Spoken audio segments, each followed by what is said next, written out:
minority Christian from the north may not guarantee him of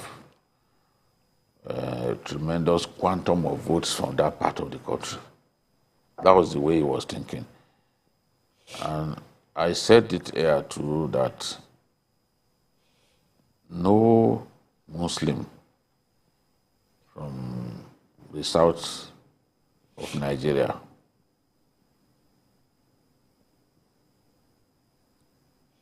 would be able to win if he goes ahead again to pick someone from the minority tribe in the north, where the bulk of the votes are.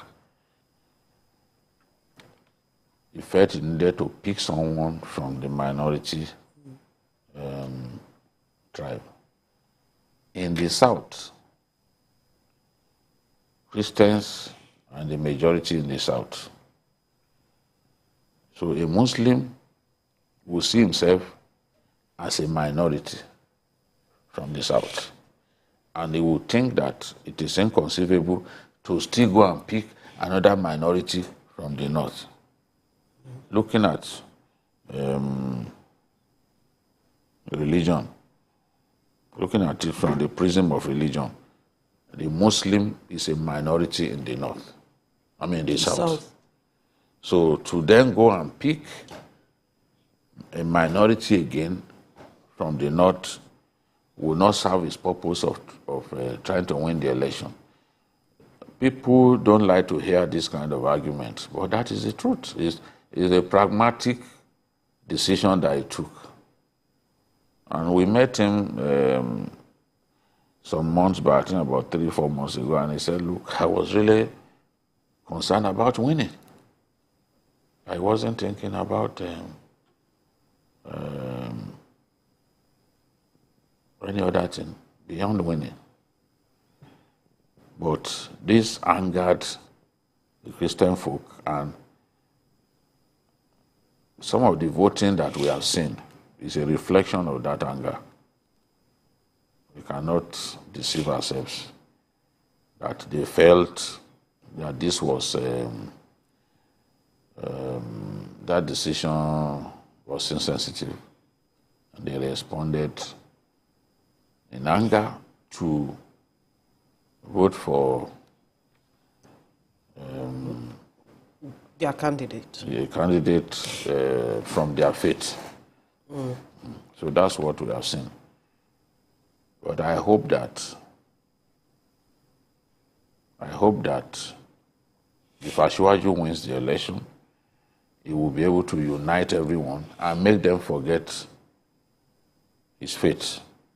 You understand? And make them make the matter of religion not be an issue in our country. We should be concerned about nation building. We have more serious issues troubling us.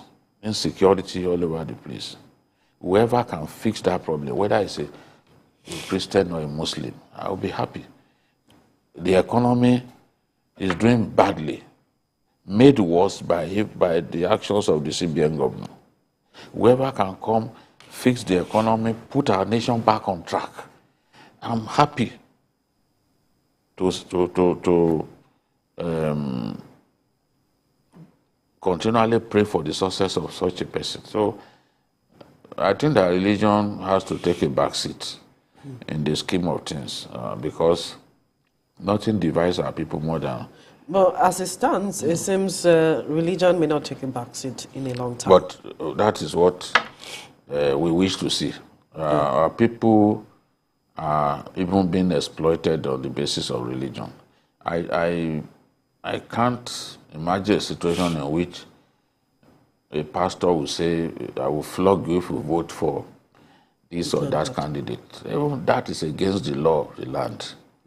It's actionable because you are not supposed to try to divide our people in a blatant manner that some of them have done. And I've seen some homilies dressed up as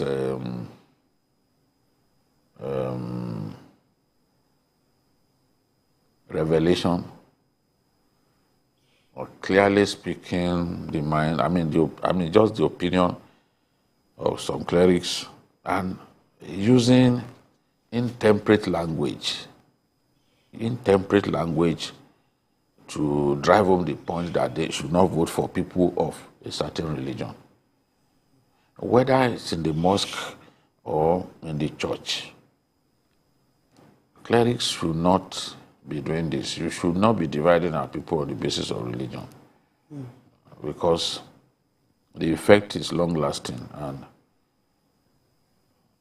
it will leave us worse off as a people if nothing is done to address this problem. But I want to believe that the next administration, in terms of equity and fairness, will be able to carry the generality of our people along and get them to all jump in to work for the success of the administration. It is possible to have an administration that does its best to be fair, to be equitable in terms of the distribution of appointments. People will be looking out. I can tell you the first set of appointments by the new administration, people will be looking out to try to see whether it is equitable or yes, the just science. like they did with the current president, Yes, Muhammadu Buhari. his first set of appointments, I think about 11 of them, like 2/3 of them were from the north. And he said, look, these are my personal staff. I wasn't looking at merit. I picked people that I had known over the years. This is what concerns Nigerians. But Nigerians were not impressed. They felt, Yes. he should have tried to balance things. So the incoming administration must know that at no time have we been as divided as we are now as a people. So it must take concrete steps to address those issues that keep us divided. Be equitable in the distribution of appointments, whether into the armed forces or even key ministerial positions. People must see signs of even-handedness. If they do not see signs of even-handedness, they are going to see the government as no different, from some of the governments that we have had that worsened The situation. the situation. Right. Let's also look at a recap of events from yesterday.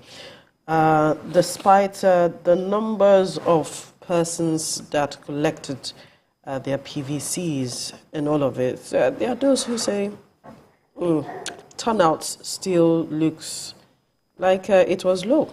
I wonder if that is your assessment of what's happened yesterday. When you look at a state like Lagos, there's a big problem with Lagos. There's a big problem with Lagos. And I keep asking myself, why do people take the pain to register for an election? Why do they take the pain to go and collect their PVCs when they knew that they would not Turn out to vote? I just don't get it, because it's not worth the trouble. To get registered was difficult, especially in this part of the country.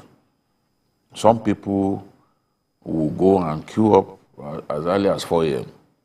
and will not leave the place until almost 5.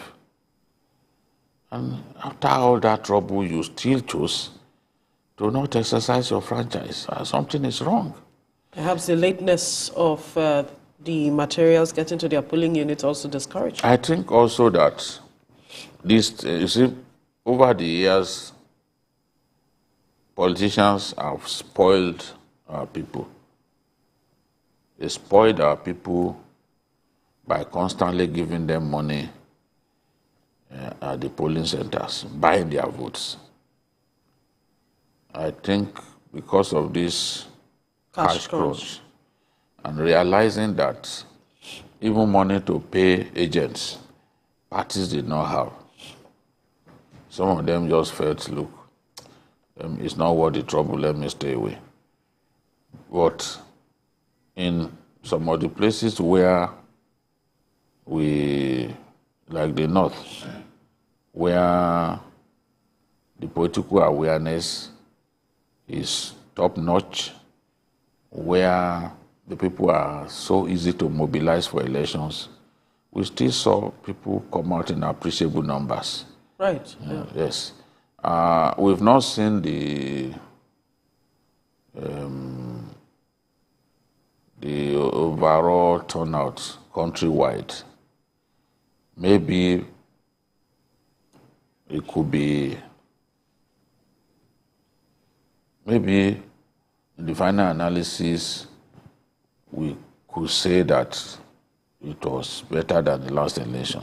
Because if it is better than the last election in the final analysis, we can still say we are making progress. But we can't judge the turnout based on some of what we saw on TV.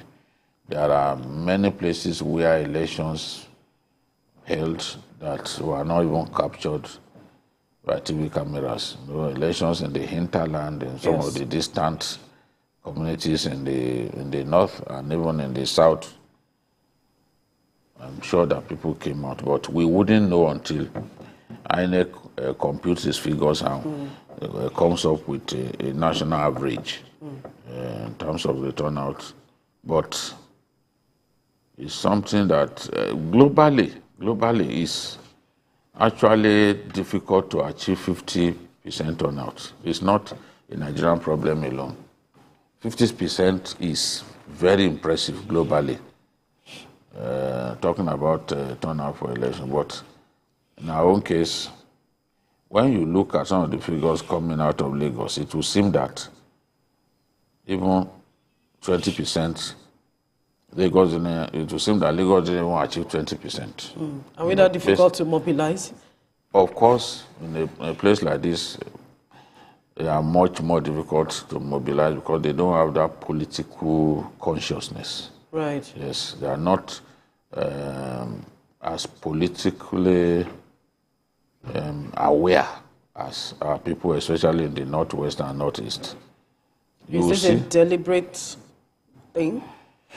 No. You know, in the south, especially the southwest, people pride themselves as very good in the area of diplomacy. Very diplomatic people in the north. They pride themselves in terms of leadership. They see themselves as leaders. Yes. In the east, they see themselves as good entrepreneurs. So God created us in different ways, and we have our different strengths. The North has always seen itself as they've always seen themselves as leaders. Our people here, we are very diplomatic people.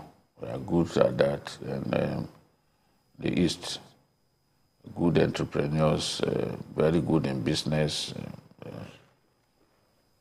So maybe, just maybe, that's why they have an edge politically. And then the tradition of constantly listening to the radio to be informed. Sure. The average Northerner is far more informed politically than the rest of the country because we may not have any earthly procession of value. Yes. But you will have that transistor radio. You see even Fulani headsmen, you see them in those days who see their radio, you know.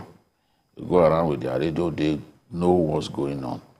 And all those radio stations like VOA Hausa Service, BBC Hausa Service, and even FRC in Kaduna, inform them sufficiently about what's going on in their country. So over the years, people in the far north especially have been very current politically, very politically conscious, and they've always belonged to one political movement or another. They've also had big-time politicians with a history of mobilizing the people without having to spend money. Aminu Kano was not spending money, yet he had a very thick army of loyalists. Kwankwaso now doesn't give people a dime. Even money for pure water, he doesn't give his people. Yet, today in northern Nigeria, there is no individual who has the kind of grassroots base that he has. He's actually warming up to replace President Buhari as the most powerful politician from the north. That's what he's looking for. All right. He knows they won't win. We can't conclude. Well, we haven't gotten the official results, so we can't conclude. Okay. All right. If you predict that it's going to win, I'm happy with that. I'm not predicting, but we can't conclude. I get your until point. we get the official results. We need to quickly go on a break. When we return, we'll continue our